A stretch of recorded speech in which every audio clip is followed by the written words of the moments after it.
Akala ko unity. Akala ko harmony. Kapatid, pag ang church hindi natuturo ng katotohanan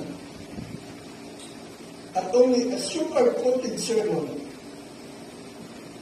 wala yun. Kasi dumating ang Panginoong Diyos para hatiin ang mga tao.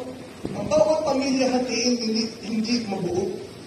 Ano ibig sabihin nun? Pag ang pamilya, let's say example, ay naniniwala sa ibang paniniwala na hindi nakasulat sa banal na kasulatan, hindi kayo magkaintindihan yan sa loob ng pamilya. Awa yun.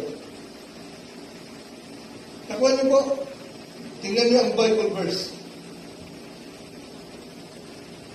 Matthew chapter 10, verse 34 to 35. Sabi ng Panginoong Isus, "Think not that I am come to send peace on earth." Hindi ako dumating para ipadala ang kapayapaan. Yes, He is the Prince of Peace. Yan, prinsipyo ng kapayapaan. Pero sabi niya, hindi ko pinadala ang kapayapaan. I came not to send peace, but a sword. Hindi ko pinadala ang kapayapaan, kundi tabak. Tabak means war.